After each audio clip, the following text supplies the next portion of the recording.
시편 23편에서 그 시작은 부족함이 없다라는 표현으로 나타나 있는데 마지막은 내 잔이 넘치나이다.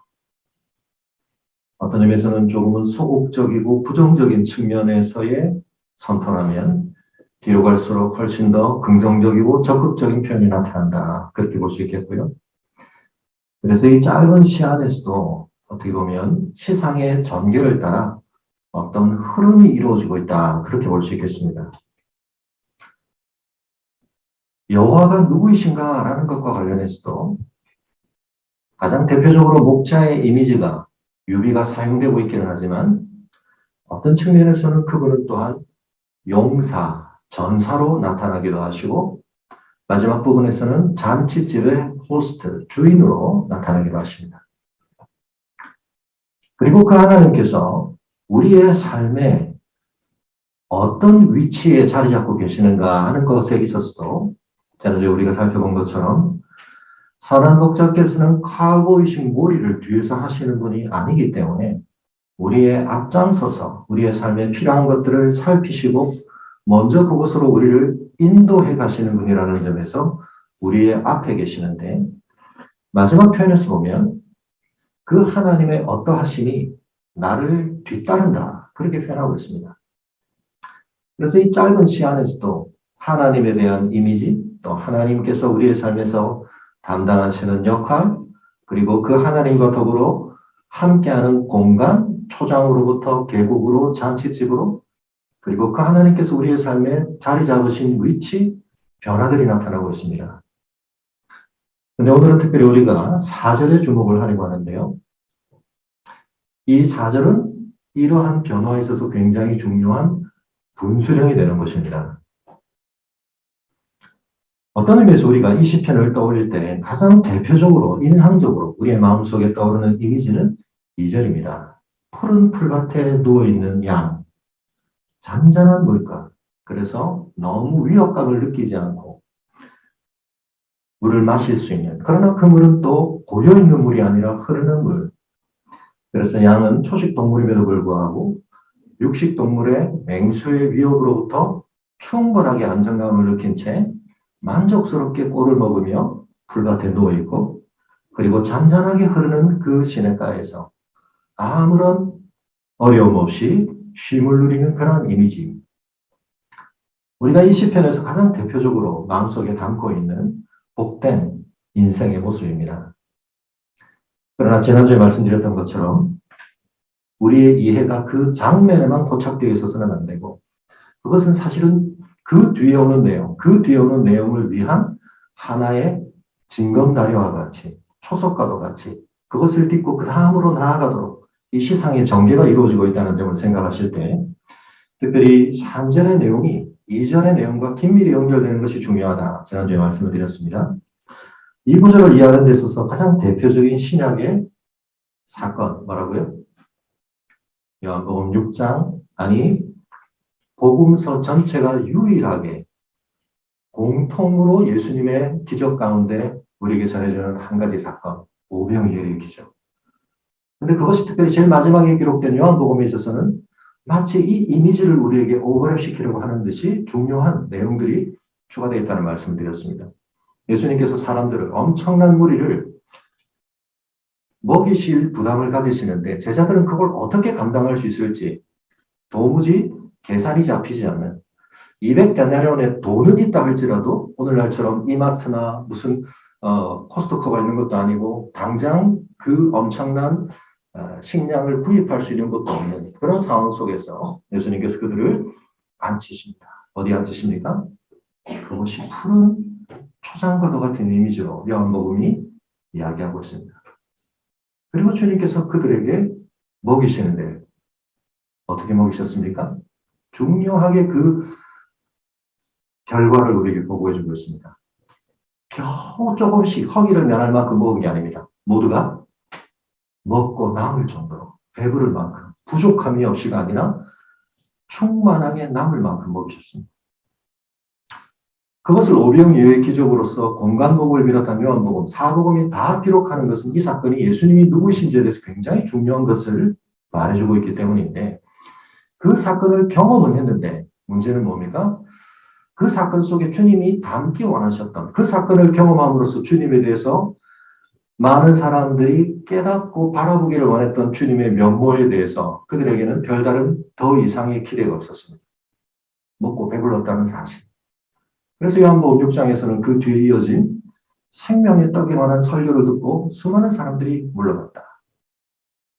예수님께서는 주기도문을 통해서 말씀하셨던 것처럼 우리의 일용할 양식에 관심이 있으십니다. 아니 관심이 있으신 정도가 아니라 하나님은 그것을 책임지십니다. 그것이 우리에게 얼마나 많은 염려와 근심거리가 되는지 아시고 우리에게 그것을 보장해 주시겠다고 약속하십니다. 왜냐하면 먹어야 사는 존재로 우리를 지으신 분이 하나님이시기 때문입니다. 그러나 광야에서부터 이스라엘 백성들은 하나님께서 그 문제에 대해서 제대로 된 대안과 대응을 해주시지 않는다는 사실로 끊임없이 불안해하고 염려하고 불평하고 원망했습니다. 하나님께서 40년 동안 그들을 광야에서 줄이지 않도록 먹이신 그 일의 가장 중요한 메시지는 어디에 초점이 있습니까? 지난주에 말씀드렸던 것처럼 신명기. 부족하다는 단어가 한글 번역으로 나오는 신명기의 세 구절 말씀드렸죠. 첫째는 하나님께서 광야에서 그들을 줄이지 않게 하신다. 두 번째는 그들이 들어갈 땅이 결코 부족함이 없는 풍족함을 누릴 땅이 될 것이다. 그러나 그런 하나님의 은혜와 언약을 갖고도 결국은 하나님께 불순종함으로 열방 가운데 다시 포로의 삶을 살게 되는 그들은 끊임없는 부족함을 경험하게 될 것이다. 우리 인생의 부족함의 문제, 체험의 문제, 만족의 문제는 어디에서 결정되는가? 여호와가 나의 목자이시냐 아니냐. 광야에서 만나로 그들을 먹이시는 하나님을 그들의 목자로, 그들의 주권자로, 그들의 인도자로 삼느냐 아니냐에 달려있다. 그래서 예수님께서 광야에서 40일의 금식, 이스라엘의 40년을 엑기스적으로 압축한 그 40일의 금식 뒤에 사단에게 시험을 받으시되 예수님은 세 번에 걸쳐서 동일한 그 신명기의 말씀을 가지고 물리치십니다. 그래서 중요한 말씀을 하시죠. 사람이 사는 것은 떡이 필요하죠. 그러나 떡으로만 사는 것은 아닙니다. 떡을 계속해서 공급받는다고 사는 것은 아닙니다. 하나님은 초월적으로 광야에서 40년간 만나라는 떡을 들어본 적도 없는 놀라운 떡을 제공하셨습니다. 그러나 그들은 모두 광야에서 생을 마감하고 하나님께서 더 이상 부족함이 없는 땅이라고 말씀하신 약속의 땅에 들어가지 못했습니다. 이유는 무엇입니까? 그들은 떡을 먹었지만 그 떡 속에서 하나님께서 우리에게 중요하게 나타내시는 하나님의 말씀을 받지 않았기 때문입니다. 그래서 예수님께서 요한복음 6장에서 너희가 떡 먹은 배부름만 가지고 나를 바라보고 나에게 기대하고 나를 왕으로 삼으려고까지 하는 것은 내가 너희의 삶에 대해서 진정으로 하려고 하는 역할과 관련해서는 뭔가 방향이 잘못했다. 나를 그저 너에게 떡 주는 존재로 생각하지 마라. 아니 떡을 줄 것이다. 근데 어떤 떡을 주신다고요? 썩는 떡이 아니다. 한 번 먹고 배불렀지만 곧 더 이상 우리에게 열량을 지탱해 줄 수 없는 그런 떡이 아니라 영원하도록 있는 떡, 생명의 떡을 주신다고 말씀하십니다. 그 떡은 무엇이었습니까? 세상을 위한 나의 살이다. 세상을 위해 주는 나의 피다. 떡을 먹은 것에 대해서는 사람들이 별 어려움 없이, 이해에 아무 어려움 없이, 주님을 추앙하는데 아무런 어려움 없이 동기가 발동되었고, 누가 시킨 것도 아닌데 온 곳을 찾아다니며 주님께 나아왔습니다. 근데 정작 주님이 주려고 하시는 그 무언가를 받는 일에 있어서는 사람들이 시큰둥해지더니 못 알아듣겠다고 하더니 더 이상 이 사람하고 상종을 못하겠다고 떠나버린 것입니다. 사랑하는 성도 여러분, 푸른 풀밭에 누이시고 쉴만한 물가를 인도하시는 경험 굉장히 중요합니다. 하나님이 내 삶에 선하시다는 것에 대해서 이랬든 저랬든 지금 내 처지와 내 수준에서 내가 그것을 느낄 수 있는 것 굉장히 중요합니다. 그러나 그것은 출발점입니다. 부모와 자식 사이에서 이 관계가 형성되는 것은 굉장히 중요한 출발이기 때문에 지난주에 제가 푸른들, 청년들은 다시 한번 말씀을 나눴지만 오늘 화면도 안 되기 때문에 다시 못 보여드리지만 제가 너무 예전에 자주 보여드렸던 시럽 있죠. 예. 마시멜로 시럽이라고 주로 불리고 외국에서는 이걸 주로 마시멜로 가져가기 때문에 어린애들 앞에 캔디나 아이들이 좋아하는 과자를 놔둡니다. 종을 하나에 드립니다. 10분만 이걸 먹지 않고 기다리면 2배를 준다. 그렇지만 그걸 못 기다리겠으면 종을 쳐라. 언제든지 그걸 먹게 해주겠다. 아이들이 둘로 나뉩니다. 그 시간을 버티고 먹지 않고 참아내는 아이들. 그러나 얼마 지나지 않아 종을 땡 쳐버린 아이들.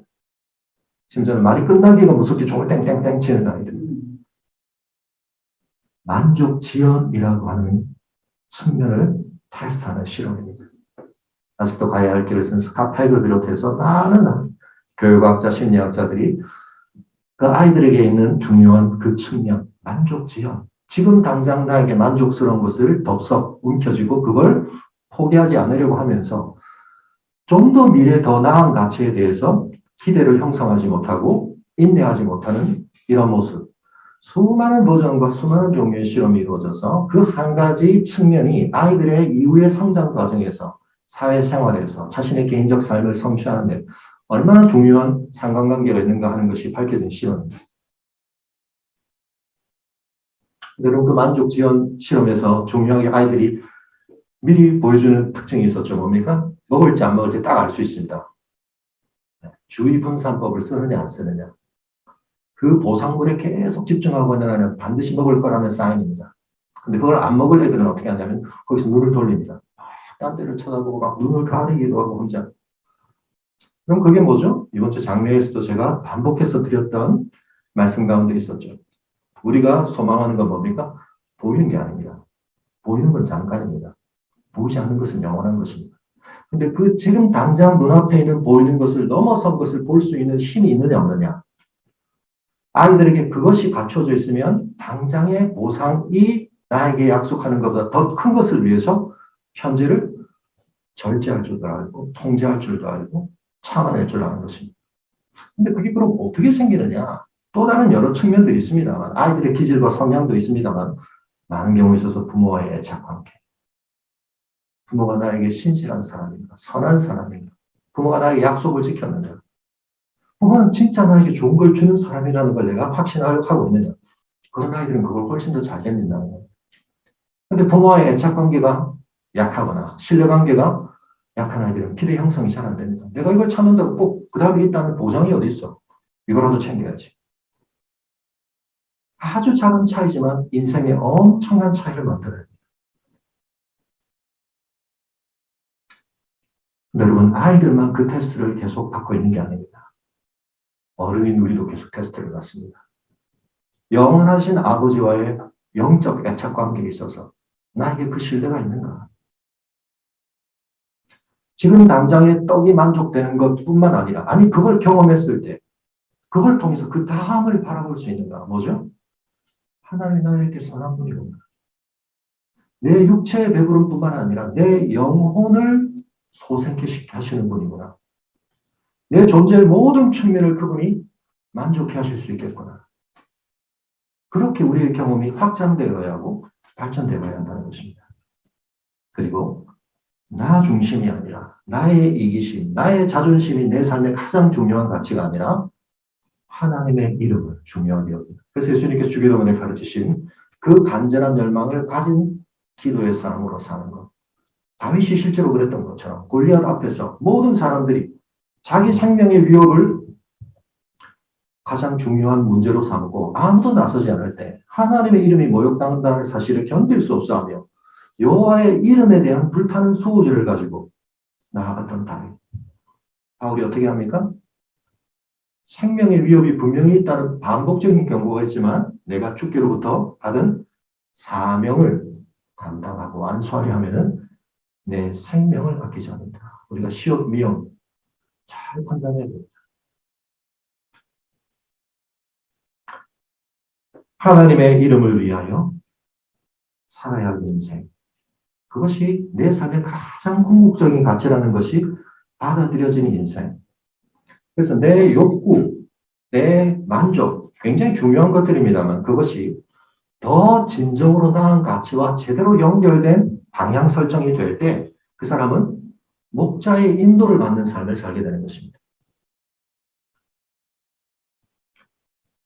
근데 한편 우리가 굉장히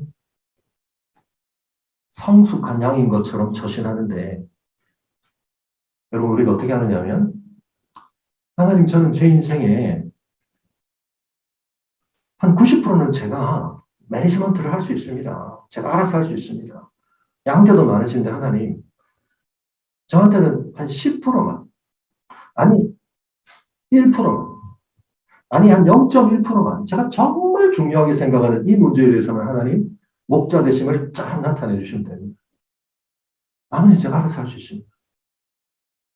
저는 하나님을 굉장히 귀찮게 해드리지 않을 자신이 있습니다. 또 그렇게 살아가고 있습니다. 저 기특하죠? 여러분, 이 사람은 근본적으로 양과 목자라는 관계를 잘못 설정하고 있는 겁니다. 이해가 되시나요? 우리가 그걸 굉장히 고상한 신앙이라고 착각합니다. 왜냐하면 일반 세상 속에서는 또한 하나님이 아닌 다른 모든 관계에서는 자립적이 되고 독립적이 되는 것이 성숙이고 발전이고 좀 더 나은 온전한 삶의 모습이라는 것이 우리에게 당연하게 받아들여지고 있기 때문입니다. 문제는 우리가 수많은 관계 속에서 내가 경험하는 바를 초월적이고 절대적인 하나님과의 그 유일무이하고 독특한 관계에다가까지 대응을 하고 투입을 한다는 것입니다. 이건 근본적으로 잘못된 겁니다. 하나님 앞에서 우리는 어떤 위치에 있어야 됩니까? 100% 의존입니다. 100% 순종입니다. 그렇지 않은 건 뭐죠? 정상적 양이 아닙니다. 상당히 독립적이고 자기주도적이고 주체적인 양이 되었다. 아닙니다. 여러분 우리가 그 점과 관련하여 오늘도 우리 자신을 점검해 봐야 합니다. 내 삶이 왜 이렇게 불만족스러운가? 내 삶이 왜 이렇게 부족이 많은가? 내 삶에 왜 이렇게 염려가 많고 불안이 많고 두려움이 많은가? 어디로 돌아간다고요? 하나님이 내 삶의 목자이시다. 근데 우리가 늘 그걸 점검하며 살기는 좀 어렵습니다. 그리고 내가 어떤 상태에 있는지를 잘 확인하기도 참 어렵습니다. 그래서 뭐가 있습니까?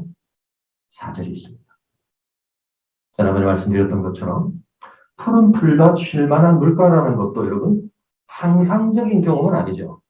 양이 항상 풀밭에만 있고 항상 쉴만한 물가에 있는 건 아닙니다. 우리도 있어야 되고요. 다니기도 해야 됩니다. 그러나 이 경험은 간헐적이지만 굉장히 중요한 반복적 경험이고 이 경험을 통해서 목자에 대한 신뢰가 계속 쌓이게 됩니다. 그래서 그 목자의 관계가 계속 깊어지게 됩니다. 그런데 사절에 있는 이 장소는 좀 그 장소들과 비교할 때는 훨씬 더 예외적이고 특이하고 여기서 뭐가 이루어집니까? 제가 자주 말씀드리는 결정적 실험이 이루어지는 것입니다. 여러분 과학이라고 하는 정치나 다른 문제에 있어서는 우리가 합의 보기가 굉장히 어렵습니다. 패러다임이 다르면 결판 내기가 너무너무 어렵습니다. 그렇지만 적어도 과학은 물론 토마스 쿤은 과학 안에서도 그런 결판이 잘 안 난다라고 우리에게 말하지만 그럼에도 불구하고 상대적으로 다른 것에 비해서 과학은 그런 결판을 좀 더 잘 내어왔기 때문에 우리가 과학을 신봉하는 것입니다. 근데 과학이 그렇게 해올 수 있었던 중요한 측면이 뭐냐면 결정적 실험들입니다. 프톨레마이스 체계가 맞느냐 아니면 코페르니쿠스 체계가 맞느냐 지동설이 맞느냐 천동설이 맞느냐 거기 가장 깊은 밑바닥에는 아리스토텔레스 체계가 있다. 완전한 것과 불완전한 것이 있고 이 세계도 달 위의 세계는 완전하고 달 밑의 세계는 불완전하고 그럼 달 위에는 무슨 운동이 있어요? 완전한 운동이 있어요. 완전한 운동은 무슨 모양이냐? 원운동이다. 등속 원운동이다.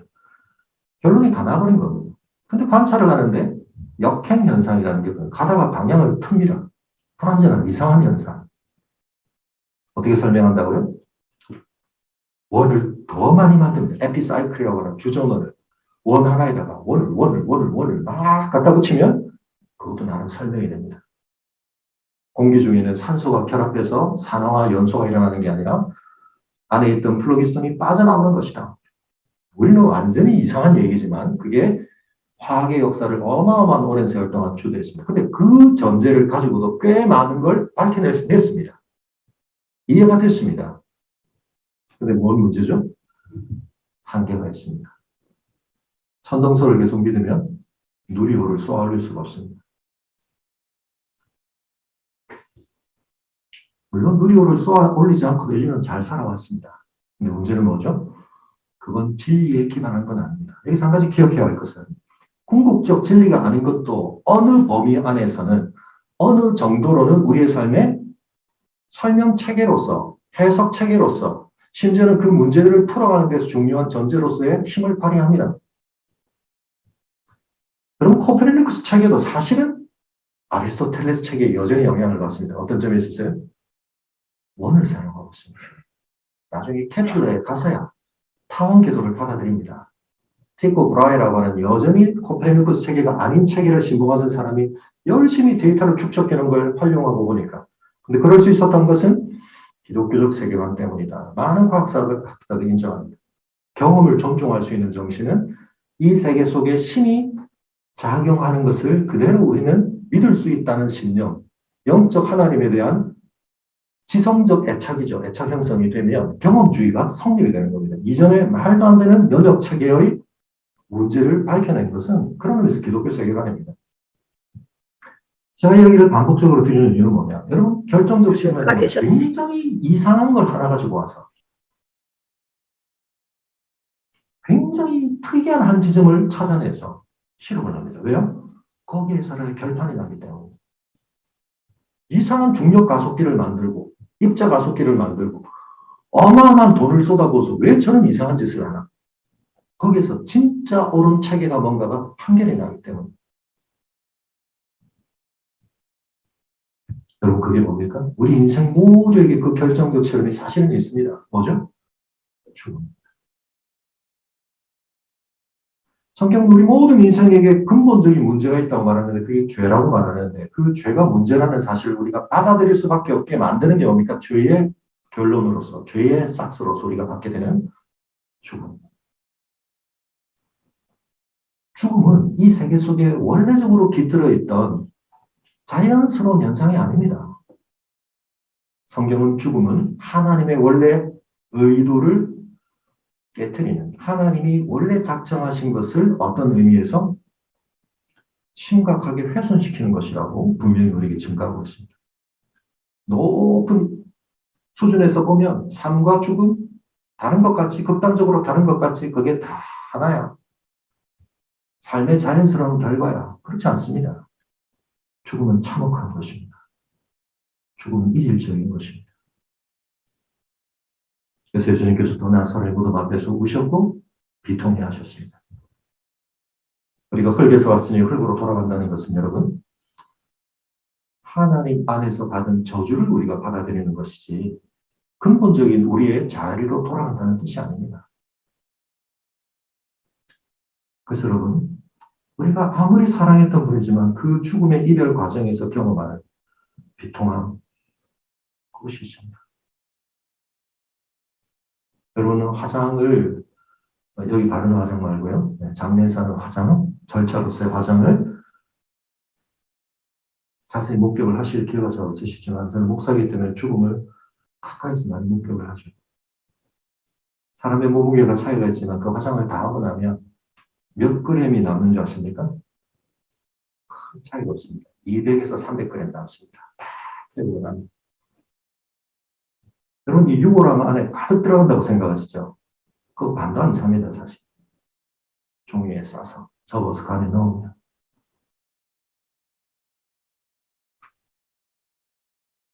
여러분 그 변화의 과정을 순식간에 우리가 보게 될 때 사실은 죽음을 가장 절실하게 절감하게 됩니다.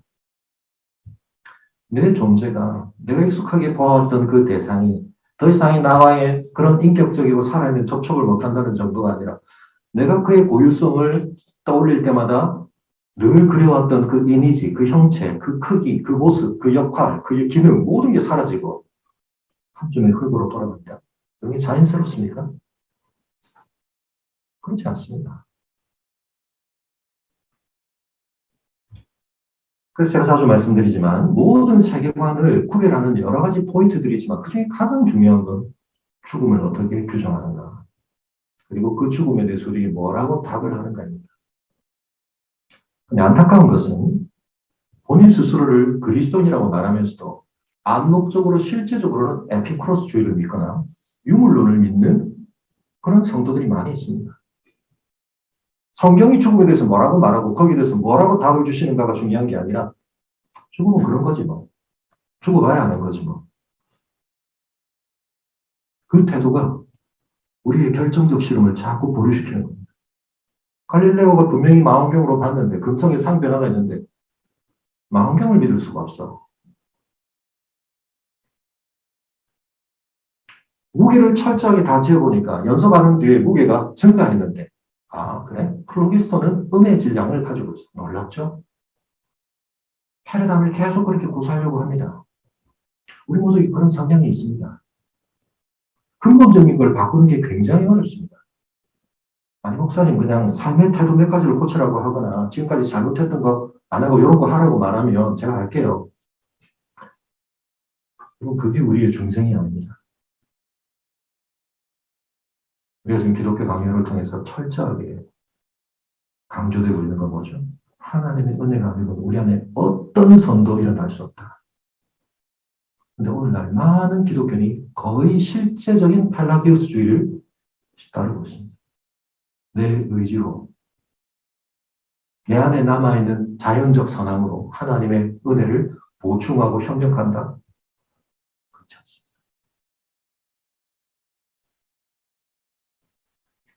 근데 우리가 그 사실을 직면할 기회가 잘 없습니다. 또 직면하고 싶어 하지는 않습니다.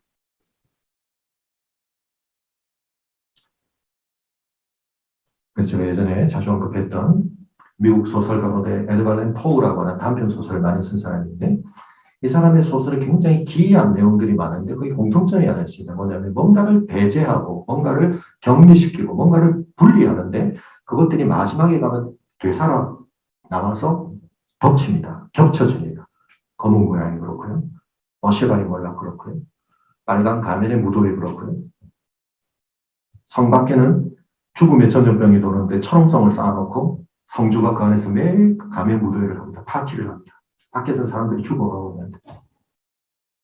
그렇지만 그 방 어딘가에서 한 번씩 종이 땡땡 울리는데 아무도 시킨 적 없는데 그럴 때마다 사람들이 흠칫 놀라게 합니다. 그렇지만 여전히 가면 무도회를 합니다. 그러다가 그 죽음의 전염병을 가진 사람의 얼굴에서 나타나는 증상의 모습을 가진 사람이 거기 출연하고 그 성주를 끝까지 쫓아가서 둘이 이렇게 겹쳐져서 죽는 그런 모습. 그래서 프로이트의 무의식이 이 사람의 소설에서 굉장히 많은 인사이트를 받았다. 그런 얘기를 하기도 하는데요. 우리가 의식에서 배제하고 우리의 관심거리에서 쫓아내고 근데 그게 그렇게 배제가 안 됩니다. 공존하고 있습니다. 이건 제가 불교식에 지금 아까 말씀드렸던 죽음과 삶의 경계선이 없고 하나다는 얘기를 드리는 게 아닙니다. 여러분 죽음은 우리의 삶에서 우리가 잘라낸다고 잘라낼 수 있는 게 아닙니다. 한 가지 기억하셔야 할 것은 아까 제가 사망의 음침한 거죠. 이 NIV라는 영어 번역에 보면 그 계곡의 이름이 죽음의 그림자입니다. 죽음의 그림자 계곡인데요. 우리는 여기서 사망의 음침함이라는 형용사를 썼는데 죽음의 그림자가 늘 드리워져 있다는 뜻입니다. 근데 이건 사실은 우리의 삶의 일상의 보편적 삶에서 우리의 자각을 벗어나 있는 또는 우리가 외면하고 있는 현실을 증명케 하는 공간이지. 그러므로 이 유사한 경험을 하는 시점은 우리의 삶에서 한순간이지만 그건 결정적 순간이 될 수 있는 겁니다. 여러분 죽음도 마찬가지예요. 많은 분들이 죽음에 대해서 착각합니다. 아, 죽음은 내 삶이 끝나는 순간이니까 내 삶이 지탱되는 동안은 계속 뒤로 밀어놨다가 그건 잠깐 뭐 어떻게 될지 모르지만 그냥 이렇게 하면 되죠. 이게 뭡니까? 이게 에피크로스 학파의 이야기죠. 살아있는 동안은 죽음은 우리에게 오지 않는다. 죽음이 온 순간은 그걸 경험할 예가 없다. 죽음 두려워하지 마요. 여러분 그걸 믿으십니까? 실제적으로 많은 사람이 그렇게 생각합니다. 또는 불가지로 죽어봐야 알지. 우리는 우리의 삶을 창조하신 분을 목자로 모시고 있고 그분이 선하다는 사실에 대한 가장 중요한 입증을 그분이 뭘로 하셨습니까? 내가 너희에게 선한 목자다. 내가 너희를 완전히 먹인다. 뭘로요? 영원한 생명의 떡으로. 그게 뭐라고요? 너희를 위해 흘리는 내 피. 찍는 내 죽음으로. 복음을 아는 건 뭐라고 해서 제가 자주 그렇게 요약드렸죠. 내 죽음과 나의 실존적, 미래에 있는 나의 그 절대적이고 결정적인 사건으로서 내 죽음 사건과 역사적으로 그리스도 안에서 일어난 그 두 죽음의 사건이 어떻게 관련되는지를 이해하고 고백하고 그 믿음 위에 사는 것. 그게 복음입니다. 예수님이 우리에게 무슨 도덕적 가르침을 주셨는가? 예수님이 우리에게 어떻게 모범적인 삶을 사셨는가? 다 중요하지만 이 토대를 따라 있으면 주님이 우리에게 주신 토대 밖에서 우리가 그걸 하는 겁니다. 우리가 훨씬 더 도덕적이고 윤리적인 사람이 될 수 있고 사회 정치적으로 더 민감하고 실천하는 사람이 될 수 있지만 하나님의 양은 아닙니다. 내 양은 나를 먹어야 된다. 내 말을 먹어야 되고 내 떡을 먹어야 된다. 복음을 아는 것은 예수 그리스도의 죽음의 의미를 아는 것이다. 제가 계속 반복드리고 있죠. 제가 계속 반복되는 이유가 있습니다. 여러분, 천국에 우리가 나중에 가서 만날 때 여러분이 저에게 가장 고마워할 일은 저는 그거라고 생각합니다. 목사님 죽으라고 그 죽음에 대해서 자꾸 얘기하셨던 게 이렇게 중요한 거였나요? 그 지평에서 봐야 모든 게 보이네요. 그 토대 위에서 모든 걸 새롭게 구축했어야 됐네요. 제가 다른 건 자신 없지만 그건 자신 있습니다.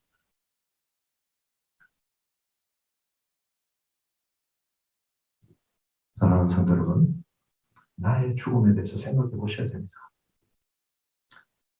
우리 김은영 집사님은 화요일 날 뜰모에 오셨습니다.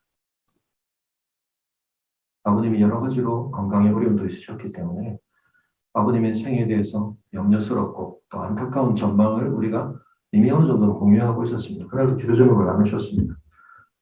아버님께서 참 주무시듯 가실 수 있으면 좋겠다. 같이 기도했습니다. 그게 언제일지는 모르지만 그렇게 아버님이 소천하셨으면 좋겠다. 근데 그 말씀 나누고 28시간 뒤에 그 시간이 그때가 될 줄은 김은영 집사님을 그래서 우리 아무도 몰랐습니다. 사랑하는 성도 여러분, 죽음은 어딘가 멀리 있는 게 아닙니다. 죽음은 항상 우리 곁에 있습니다. 그리고 죽음에 대해서 올바른 세계관을, 올바른 태도를 정립한다는 건 죽을 때 내가 장례 준비를 잘한다는 뜻이 아닙니다. 그것을 통해서라야 내 삶이 어떤 것인지를 바르게 이해하는 게 되고 내 삶을 사는 태도 속에서 그렇지 않은 사람은 살아낼 수 없는 삶의 모습을 비로소 갖게 되는 것입니다. 죽음의 위협에 굴복하지 않고 죽음의 권세에 신음하지 않고 죽음의 그늘 아래서 종노릇하지 않고 히브리서가 뭐라고 말합니까? 모든 사람이 죽음의 속박에 매여 일생을 종노릇하고 있다.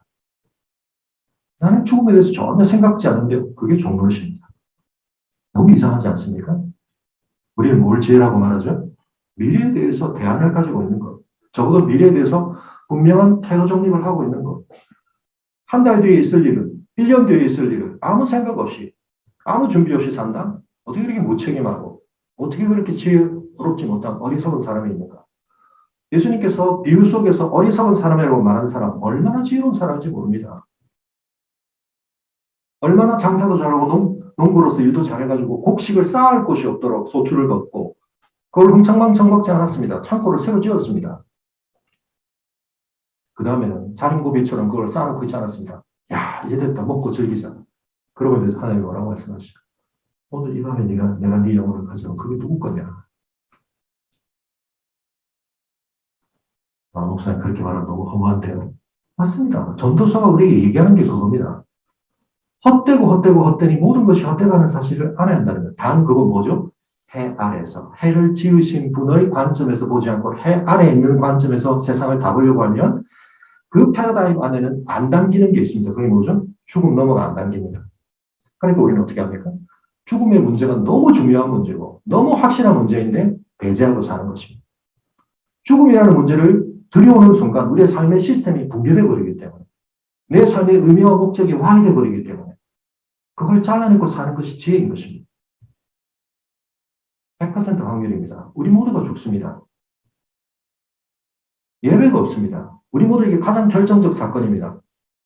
생각을 밀어둡니다, 자꾸. 그걸 지혜라고 말합니다.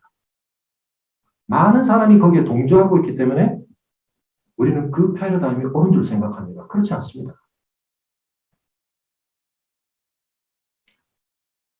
내 죽음이라는 사실이 뭘 의미하는가? 하나님 앞에서 우리의 죄에 대해서 무엇을 고발하는가? 그것에 대한 가장 유일한 하나님의 답은 무엇인가? 예수 그리스도의 대속의 죽음 앞에서 우리의 죄 씻음을 받을 뿐만 아니라 우리가 이제는 하나님의 통치를 받는 하나님의 목자된 삶을 사는 것이 참된 삶이구나. 그 삶 안에 뭐가 있죠? 하나님의 다스림에 순종을 하며 하나님의 율법으로 규정하신 것보다 훨씬 넘치는 사랑으로 그 모든 것을 응답하는 삶을 살되 이 세상에서 그렇게 살면 바보 소리 듣고 이 세상에서 그렇게 살면 오히려 손가락질도 받고 불리함도 당하고 부당함도 받고 불편함도 받지만 우리는 그걸 어떻게 생각합니까? 지혜로운 삶이라고 생각하는 겁니다. 그게 영원한 삶에 닿아 있는 삶이고 영원한 나라에서 존중될 가치에 우리는 이미 커미트먼트, 헌신한 삶이고 그 선은 결코 헛되지 않다는 걸 믿는 삶이고 정직하게 살고 성실하게 살고 남을 배려하고 살고 내 이기심에 종노를 타지 않고 살고 부당한 이익에 대해서 거절할 줄 알고 뇌물을 받지 않고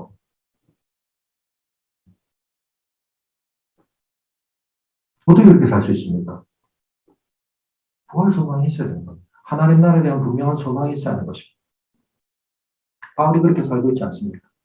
여러분 우리가 사도행전을 지금 새벽기도 다시 보고 있는데 제가 어제는 장례 때문에 제가 녹화한 걸 올려드렸습니다만 여러분 누가가 복음서 제일 복음서와 사도행전 신약에서 제일 긴 분량을 기록했는데 바울의 마지막 부분 이야기와 예수님 이야기가 굉장히 오버랩이 되죠. 어떻게 오버랩이 됩니까? 예루살렘으로 올라가는데 예루살렘에 가면 굉장히 해를 당할 수 있다는 사실에 대해서 분명하게 고지를 받지만 하십니다. 고집스럽게 가십니다. 가셔서 유대 종교 지도자에게 체포되십니다. 총독에게 넘겨줍니다. 총독이 다시 그를 유대 왕에게 넘겨줍니다.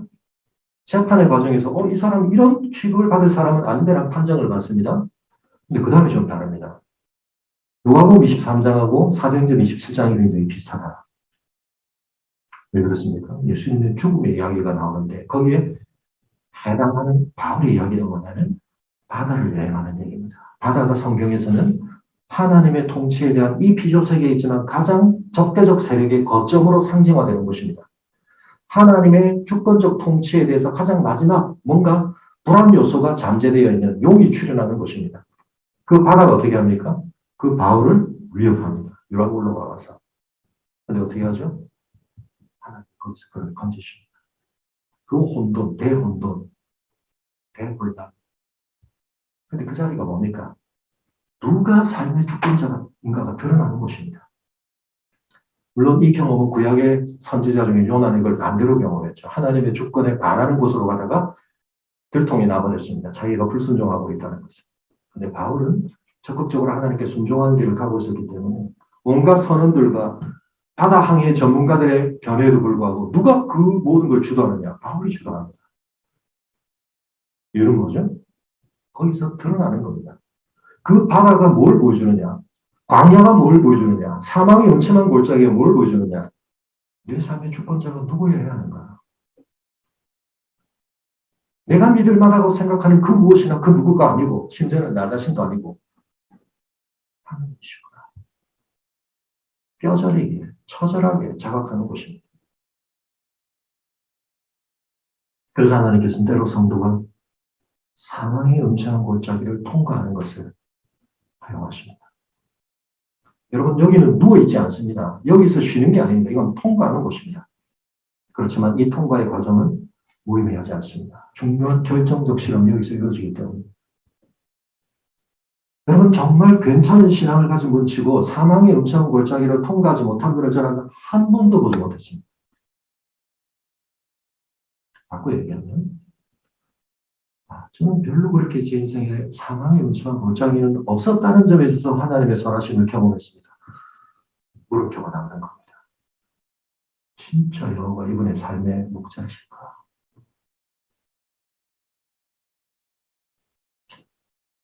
성도들이 사망의 음침한 골짜기에 안 들어가는 게 신앙의 목표인 줄 압니다. 하나님이 내 삶에 선하시다면 저기는 통과 안 하도록 저를 우회로로 통과하게 하시는 게 하나님의 선하심이지. 자기가 목자하는 거죠. 통과할 수밖에 없습니다. 통과해야 됩니다.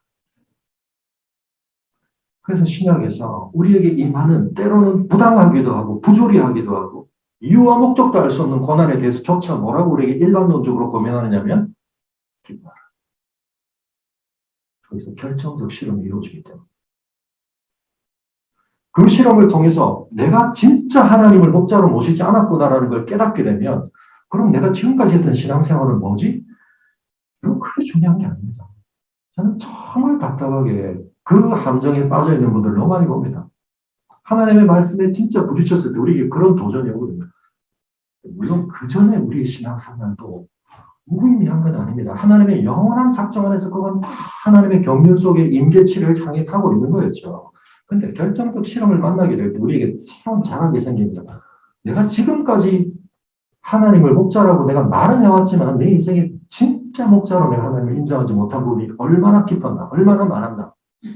내가 너무 주저넘게 살았구나. 야곱이 베델 경험을 통해 깨닫는 것처럼 내 야심을 위해서 내 방법을 가지고 수단 방법 안 가리고 내 성취를 해 나는 삶이 성공이라고 생각했는데 다 그렇게 했는데 아무것도 남지 않고 광야로 쫓겨가면서 그 밤에 자신을 추적하시는 자기 인생에 대한 목적을 가지시고 자기를 추적하신 하나님을 만났는데 여기가 하나님의 지성소였는데 하나님의 필드였는데 하나님의 장인데 내 장이라고 내가 착각했구나. 물론 그러고도 계속 그의 인생에 연단의 과정은 남아있죠. 외삼촌 라반의 집을 거치면서 세겜 족속들의 위협을 거치면서 형 에서를 통과하면서 마지막에는 자기가 그렇게 아꼈던 요셉을 빼앗기면서 마지막에 어떻게 됩니까? 하나님을 찬양하는 더 이상 내 아버지 하나님, 내 조부의 하나님이라 내 목자. 그래서 여러분 여기서 가장 중요하게 결정적으로 이루어지는 전화를 뭐냐면 3절까지는 하나님이 3인칭입니다. 4절에서 2인칭으로 바뀝니다. 하나님께서 내 앞에 계신 것 참 중요합니다. 내가 하나님을 끌어가는 게 아니고 하나님 나를 끌어가시는 것 참 중요합니다. 마지막에서 하나님이 나의 뒤를 봐주시고 나의 뒤에서 나를 받쳐주시는 것 참 중요합니다. 근데 가장 하이라이트는 하나님은 지금 골짜기에서 주께서 나와 함께 계시는 것, 내 곁에 계시는 것. 밤이 그걸 경험하죠. 주께서 밤에 나타나셔서 바로 곁에 서셔서 두려워하지 말라고. 그제는 내 삶의 온갖 조건이 다 충족돼도 끊임없이 더 불안한 상황을 나는 가정할 수 있고 플랜 A, 플랜 B, 플랜 C, 플랜 Z까지 만들어 놓고도 우리 삶에 대해서 떨쳐지지 않은 두려움이 있지만 여러분 내가 너와 함께한다. 끝! 그 확신이 우리에게 있으면 여호와 나의 목자이시고 오늘 밤에 내 생명이 끝나도 주님 감사합니다. 따라하실 수 있습니까? 우리 애들은 어떻게 책임져야 할 일들도 있고 아쉽고 안타까운 일들도 있지만 그게 우리 인생의 삶입니다. 그 당연함을 당연하게 받아들인 다음에는 뭔가가 제대로 시작되는 겁니다. 어떤 분에게는 이런 메시지가 들어오질 않습니다. 왜냐하면 지동설과 전동설을 잘 안 한다는 건 내 모든 게 뒤바뀌는 거거든요. 그거 너무 어마어마한 격변을 요구하는 겁니다. 너무너무 부담스럽습니다. 네. 그 일이 이루어져야 진짜 뭔가가 시작됩니다.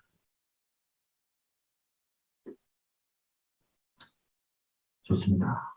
제가 지금까지는 하나님께 10%만 맡겼는데 오늘 설교 듣고 제가 25% 맡기기로 결단했어요. 설교를 제대로 들으신 게 아닙니다. 그래요? 50%로 올리죠. 그래도 난 99% 맡기고 있는데.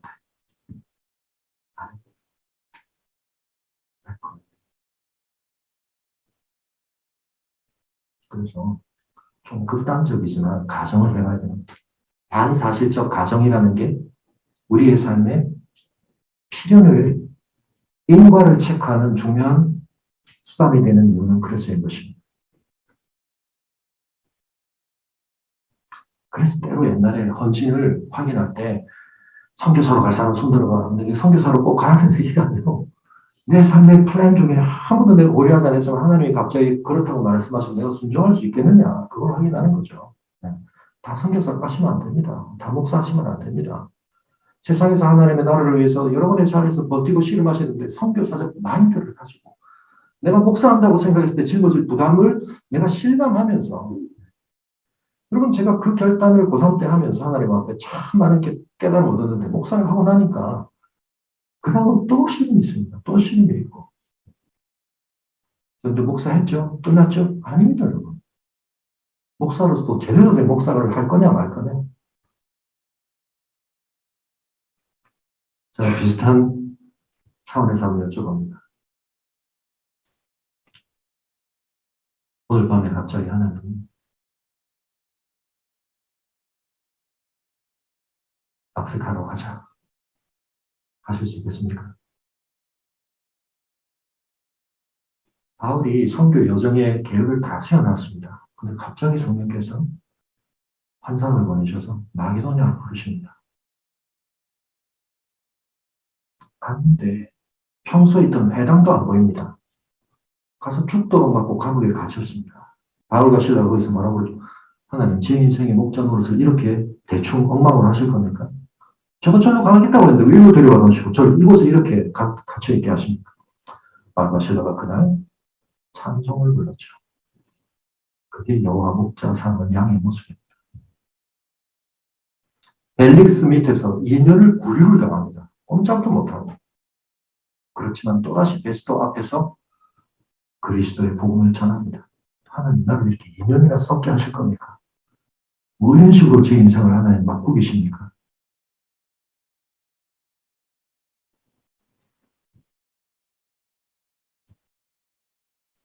여러분 여호와의 목자 되심을 알게 되면 우리의 삶에 어떠한 환경의 변화 속에서도 우리 안에 설렘이 있습니다.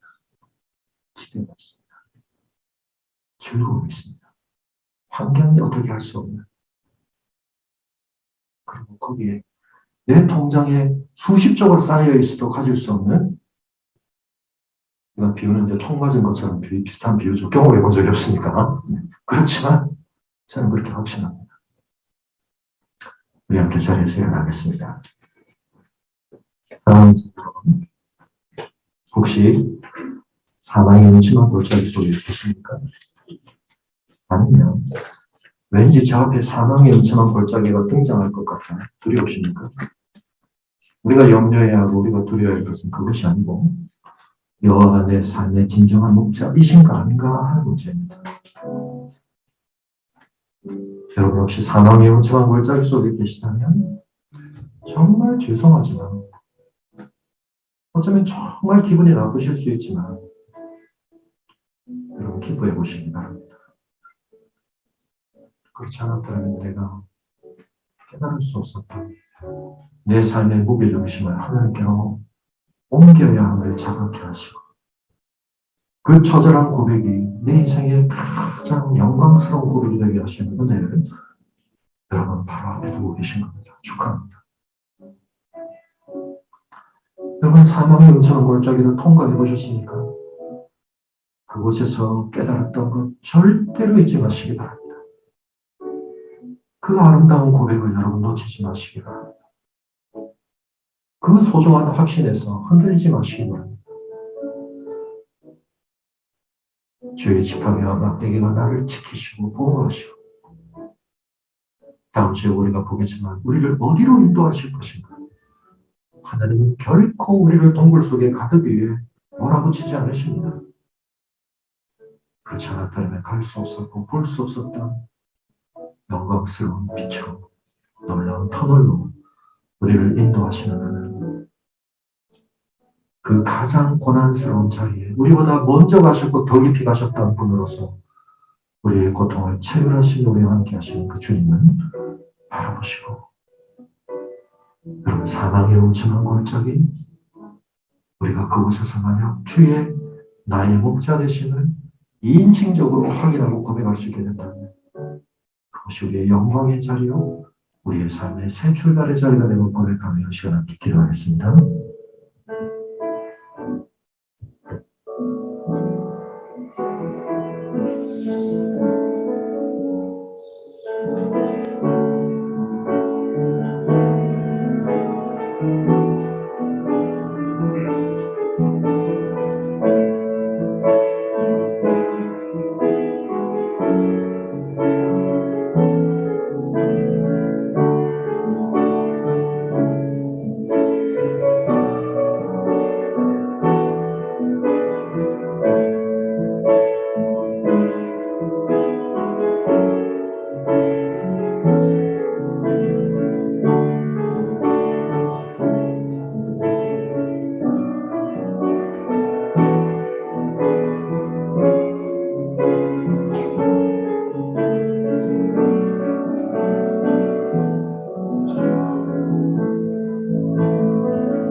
주님 그 영광 받으소서.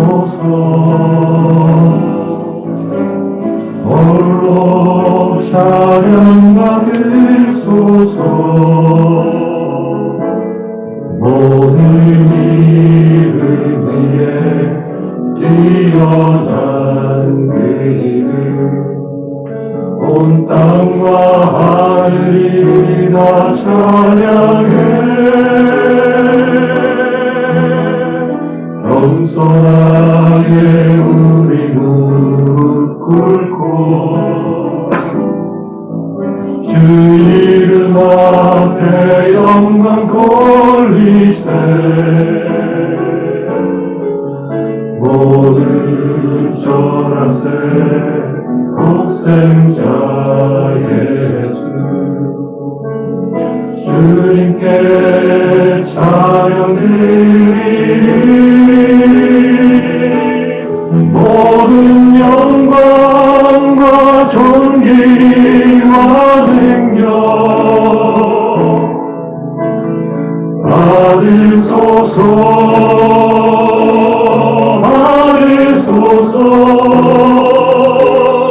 영광과 존귀와 능력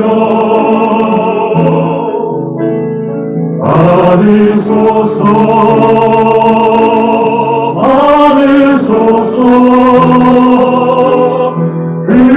그리스도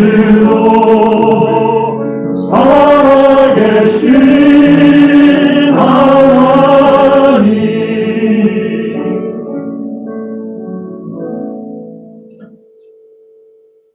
저희의 선한 목자가 되어주신 아버지 하나님, 십자가 위에서 우리를 위해 살찔고 피 흘리심으로 양을 위해서 가장 선한 분이심을 입증해 주신 주님의 복음을 저희가 받고 먹은 자답게 주님의 참 양으로 살아가기를 원합니다. 이 세상에 속한 무엇도 저희 자신도 저희의 삶의 목자 될 수 없음을 잊지 않게 하시고, 하나님께 전적인 목자 되심을 고백하고 의존하며 살아갈 때 세상 사람은 우리가 속편한 삶, 무책임한 삶을 산다고 말할지 모르지만, 주님, 저희는 저희가 감당할 수 없고 주님이 이미 감당해 주신 것을 또다시 우리의 숙제와 짐으로 어리석게 품고 사는 삶에서 참으로 해방되는 것임을 경험하게 하여 주시옵소서. 그로 인해 세상 사람들이 결코 지려고 하지 않는 주님의 사명의 짐을 짊어지고 순종하며 하나님의 뜻을 이루며, 때로 그것이 고난과 핍박과 어려움일지라도 하나님 나라의 선한 가치를 실현하를 위해 죽기까지 순종하며 사는, 그라야 하나님 나라의 그 소중한 가치를 이 땅 가운데 흘려보내는 일에 아름답게 쓰임받음으로 주님의 나라를 선포하는 주님의 멋진 양이 되게 하여 주시옵소서. 여러 가지 상황 속에 사망의 음침한 골짜기를 통과하고 있는 성도들, 주님 특별하신 은혜로 함께하여 주시고 이미 함께하고 계심을 깨닫게 하시고 보게 하시고 절실히 체험하게 하셔서 주님 그 계곡을 통과한 뒤로는 분명히 이전과는 다르게 사는 삶의 변화도록 저희들을 축복하여 주시옵소서. 이제는 우리 주 예수 그리스도의 은혜와 우리 아버지 하나님의 그 크신 사랑과 성령의 감화 감동 교통하심이 선한 목자 되신 주님이 나와 함께 계심을 절실하게 경험하는 결정적 실험의 장소로서 광야와 사망의 우침한 골짜기를 통과하며 더 이상 죽음의 종로를 타지 않고 죽음의 그림자가 드리워지는 삶이 아니라 생명의 왕노릇한 가운데 생명의 열매를 풍성히 맺는 의의 열매를 이 땅 가운데 강같이 흘러보내는 주의 성도들 되게 하여 주시기를 간구하며 우리의 걸음 위에 영원토록 함께 하시기를 간절히 축원하옵나이다.